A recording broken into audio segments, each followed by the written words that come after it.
Ngasi nungtin pung ani makai pauba poinugi kunni pali matungdi kunga mathoi ni palani ngasi tang mapal tha tara ni thoi lisingani kunga manga ing leipak pukpa numida sigoi bara sifal miamda paudam jari ahan boina lokot charga mes rasigi fal wakal thui adubu laibak phabadi oide aduna Kanthadana hoya paganu Hakshang nungaire Akiba koksharani Napanadi tati Leisha pakhangi oina Tanja isa saroi Thoni polam Leisini angangba Bris rasigi phal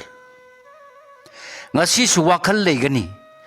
Leptana anauba asa lakani Nathak thongbagi mateng phangani Nakha thabaga Wapang nabadi karisu natabada chokani Leisha pakhangi oina Laibak yamna pai Thoni polam Lei asangba kismis Mithun rasigi phal Loksing phudokpa ngamdrabasu thiba humba kallabadi isu tana thau pangani Wanom thaunom kanagani Sinjak kamlabadi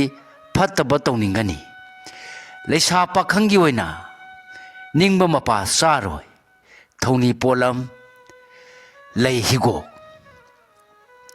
Karkar rasigi phal Ngasi su pungning maka langgani Oja oithak phangjagani Mingondagi sel thum phangba yaba lei Naitom wa tuppadi naran chatkani Leisha pakhangi oina Laibak phagani Thoni polam Leisini angangba Singara sigifal Nasak naran sakhatpa Palambalan phangduna Mingchat hengat pagi nungai balay Pinglabadi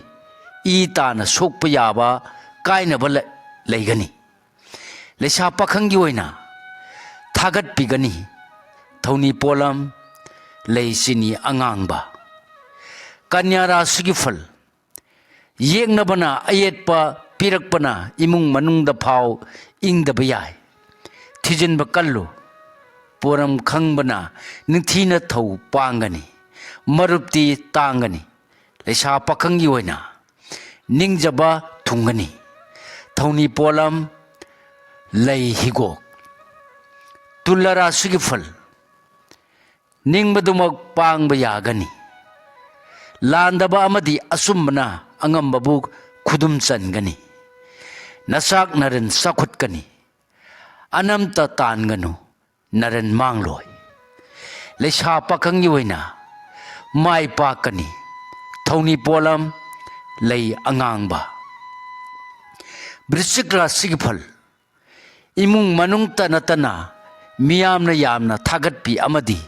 Mirak pullaga harauba nungaiba Hengani Adubu Panduna leiba thabaknadi Khurau thangi Leisha pakhangi oina Nuksibana sali Thoni polam Lei angangba Dhanura sigifal Khoirang khusauba Phathadrabadi marup mapanga khatnaduna Naran manganjaba yai Imung manung wa tanarabadi Phamthol phangbagum nungaigani Leisha pakhangi oina Laibak phaba wali Thoni polam Lei higo Makara sigfal Mai paksaro haibalay Nasak naran tan sinbangamgani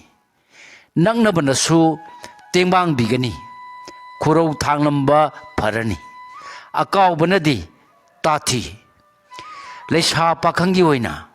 Nuksibana sali Thoni polam Lei higo Kumbara sigifal Nataba wakalna Mangoy narabadi Kiba polkani Sakhangdaba loinagano Ningan nadabana Palamba thabakti pangani Miyamgi mateng phangjagani Leisha pakhangi oina